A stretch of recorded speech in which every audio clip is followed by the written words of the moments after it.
안녕하세요, 모카 김한입니다. 최근 들어서 유명 연예인, 제가 누구라고 말은 못하지만 과거에는 이분 뭐야, 어디까지 하는 거야? 이분은 생각도 못했는데 이분까지 음주운전 사고를 일으켰습니다. 아니, 유명인뿐이 아니죠. 전체를 보면 우리나라에서 2021년 기준 14,000건이 넘네요. 연마다 15,000명 이상이 매년 음주운전 사고를 일으킵니다. 그리고 매년 23,000명 이상이 부상을 당합니다. 아니, 이게 무슨 말이야? 사고 건수보다 부상자 수가 더 많죠. 이거는 사고를 일으켰을 때 한 명을 부상시킨다는 게 아니에요. 적어도 2명 이상 부상된다는 얘기입니다. 이 숫자 너무 말이 안 되죠. 잠실 종합운동장을 가득 채울 수 있는 정도의 숫자예요. 이 가득 차 있는 사람들이 다 음주운전으로 부상을 입는다는 건데 이게 말이 되나? 지금 대한민국 전체가 음주운전으로 아주 큰 몸살을 겪고 있다고 봐야 되겠죠. 이거 말을 못하겠네. 지난주 8일에는 대전시 둔산동에서 음주운전 차량에 불과 9살 된 초등학생 여자아이죠. 이 초등학생 여자아이가 사망하는 사고가 있었습니다. 대낮에 일어난 거라고는 상상도 할 수 없는 터무니없는 일이었고 정말 가슴 아픈 사고였습니다. 삼가 고인의 명복을 빕니다. 이렇게 우리나라 음주운전 심각한 문제인데 이게 줄어들 기미가 보일까? 아닙니다. 지금 엄청난 사고라고 진짜 붕괴하고 있지만 내일이면 또 사고 납니다. 내일 모레면 또 사고 날 거예요. 또 다른 어린이가 죽었다고 또 가슴 아파할 겁니다. 그렇지만 음주운전은 또 계속 되겠죠.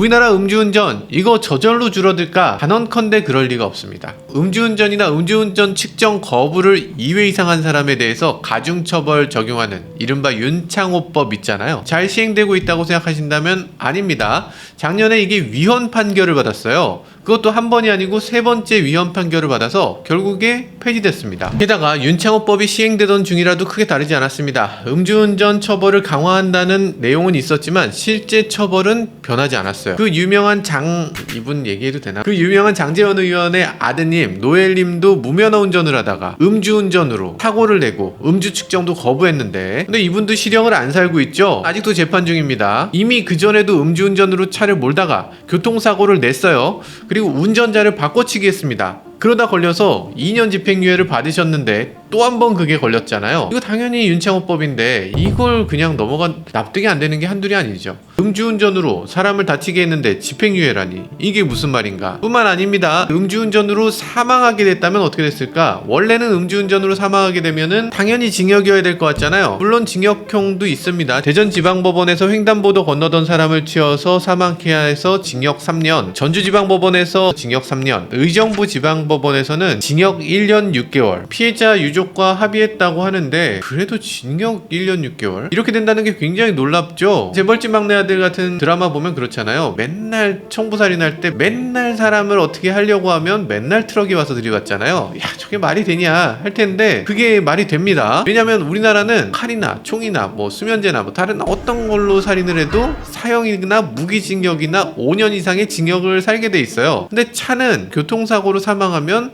1년 6개월. 이건 전혀 말이 안 됩니다. 얼마 전에는 음주운전 전과가 2번이나 있으신 분이 60대 보행자를 치어서 사망에 이르게 한 사건이 있었죠. 이미 벌금형 2번 받았는데 이번에 사망하게 된 결과 징역 3년을 선고받았습니다. 너무 솜방망이 쳐버리죠.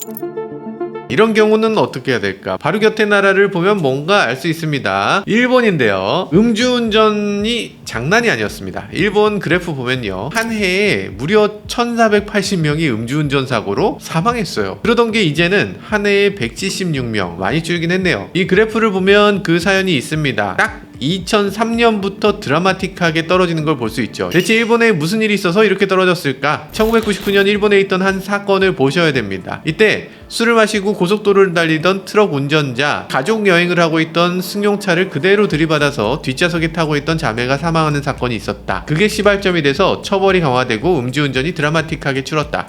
이 얘기까지는 알고 계신 분도 많을 겁니다. 근데 이걸 그냥 글로만 봐서 아무 느낌이 없을 수도 있어요. 근데 이건 그냥 글이 아니죠. 여기 나오는 모든 사람들이 다 현존하는 사람이었습니다. 이 사고에서 생존한 엄마 이름은 이노우에 이쿠미. 이노우에가 기억하는 마지막 소리는 딸 중에 한 명이 공포에 질려서 도저히 못 읽겠어요. 작가를 모셔서 이걸 보고 읽어주세요.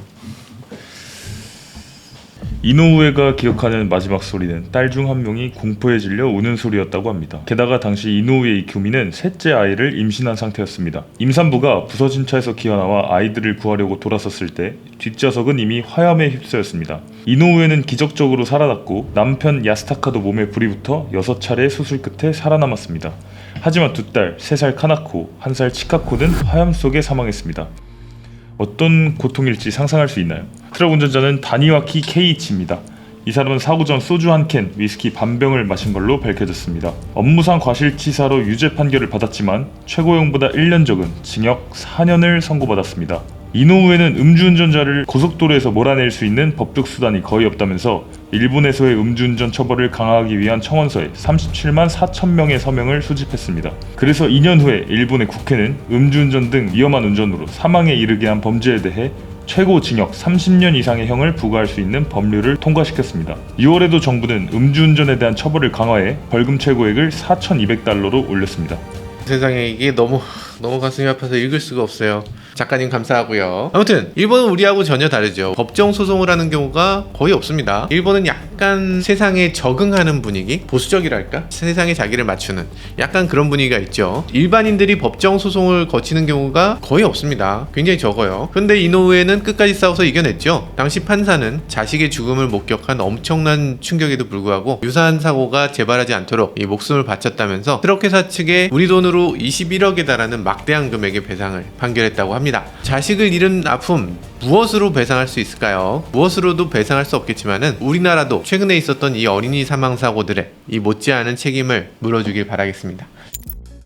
지금 일본뿐이 아닙니다. 다른 나라를 보면 음주운전 관련해서는 정말 철퇴를 내리고 있어요. 먼저 미국입니다. 미국은 음주운전 사고가 정말 심각한 나라죠. 미국 도로교통안전국 NHTSA에 따르면요, 매년 10,000명 이상이 음주운전으로 인해 사망한다고 합니다. 매일 1시간에 1명꼴로 사망자가 발생하는 건데요, 이게 음주운전으로 인한 연간 손해액을 따지면 우리 돈으로 58조 정도가 된다고 합니다. 이런 상황이다 보니까 미국도 음주운전에 대해서 엄벌을 처하고 있습니다. 미국 워싱턴주 같은 경우는 음주운전으로 사망자 발생 시 1급 살인죄를 적용한다고 하네요. 그래서 최대 종신형까지 처할 수 있다고 합니다. 또 만약에 외국인이 미국에서 음주운전으로 사람을 쳤다 이렇게 되면 미국 입국이 금지돼 버립니다. 다른 나라 볼까요? 뉴질랜드도 특이합니다. 음주운전이 적발되면 해당 운전자의 차를 아예 매각해 버린다고 합니다. 그래서 경매로 매각된 비용에서 벌금을 떼고 나머지 금액을 돌려준다고 해요. 차 없애버려라 이거죠. 그리고 그 사람이 신차를 사려고 하면 1년간은 신차를 살 수 없도록 등록이 거부된다고 합니다. 터키도 특이합니다. 혈중 알코올 농도가 0.05를 넘으면 운전자를 도심에서 30km 떨어진 외곽에 데려간 다음 거기서 떨궈서 걸어서 귀가시킨다고 합니다. 정말 고생일 것 같은데? 그러다가 중간에 만약에 택시 타고 가면 어떡하나? 아니면 집에 안 들어가면 어떡해? 그렇게는 할 수 없다고 해요. 경찰이 뒤에 계속 차 타고 쫓아온대요. 경찰은 또 무슨 죄냐? 그렇게 해서 30km를 그냥 걸어가도록 한다는데, 야, 이건 거의 마라톤 코스죠. 이거 육체적으로도 굉장히 힘들 것 같고 동네 망신 제대로 하겠죠. 그리고 집에 도착하면 그때 다시 구금해서 그때부터 법적인 처벌을 받도록 한다고 합니다. 야, 터키 세네. 핀란드란 나라는 약간 3인주의잖아요. 여기는 벌을 공평하게 받도록 하는 것에 굉장히 민감합니다. 그러니까 돈이 많은 사람들의 입장에서는 1,000만 원, 2,000만 원이라도 그렇게 큰 돈이 아니란 얘기죠. 그렇게 하는 게 아니라 돈이 많은 사람이건 적은 사람이건 이 벌금을 제대로 낼 수 있도록, 뼈에 사무칠 수 있도록 하기 위해서 한 달 수입을 전부 몰수한다고 합니다. 월급쟁이 같은 경우는 한 달 월급이 되겠죠. 뭐 사업가 같으면 한 달 수입이 될 거고. 음주운전 사고가 아니라 너 음주운전 하면 바로 한 달 급여를 몰수한다고 하니까요. 바람직한데? 이 정도는 돼야지. 그것도 그렇지만 음주운전 아니라도 그래요. 너 술주정 부렸어. 너 이런 식으로 하면 안 돼. 라고 경고하고 또 경고하고 세 번째 술주정을 부리면 바로 병원에 강제 입원시킨다고 합니다. 이 정도는 해야지 되지 않습니까? 말레이시아도 굉장히 잘하고 있습니다. 말레이시아는 음주운전 처벌이 가장 강한 나라 중에 하나죠. 일단 음주운전을 하게 되면 그대로 감옥에 수감됩니다. 그런데 특이한 건 그 사람만 감옥에 수감되는 게 아니고 만약에 결혼한 기혼자다 그럼 그 배우자도 같이 감옥에 수감된다고 합니다. 같은 감옥 아니고 저쪽 감옥에. 완전히 연대 책임이죠. 아니 그러면 배우자는 대체 왜 잡아넣냐? 그거 미개한 거 아니냐? 이럴 수 있는데 아니 일리는 있습니다. 배우자 입장에서 집에 안 들어오고 술을 먹고 있어. 그러면 야, 너 집에는 어떻게 들어올 건데? 이걸 알아야 된다는 거죠. 배우자가 음주운전을 안 하게 술 마시고 있으면 알아서 데리러 가든가 절대 음주운전 하지 말라든가 이렇게 계속 관심을 갖고서 그것에 대해서 지켜봤어야 된다는 거죠. 물론 배우자는 계속 수감되는 건 아니고 하루 동안만 수감되고 다음날에 훈방된다고 하네요. 제목은 음주운전 줄이는 기막힌 방법을 알려드린다 이렇게 말씀드렸지만 그런 방법 같은 건 없습니다. 음주운전은 다른 교통사고하고 다릅니다. 교통사고는 말 그대로 사고, 말 그대로 실수일 수 있죠. 그렇지만 음주운전 사고는 그 자체가 범죄입니다. 그 자체가 살인미수예요. 그렇기 때문에 음주운전은 그 자체를 살인미수로 처벌해야만 합니다. 적어도 일본하고 같은 수준, 그 이상의 처벌을 하는 것만이 음주운전 사고율을 끌어내릴 수 있는 유일한 방법입니다. 지금까지 저는 모카 김한용이었습니다. 감사합니다.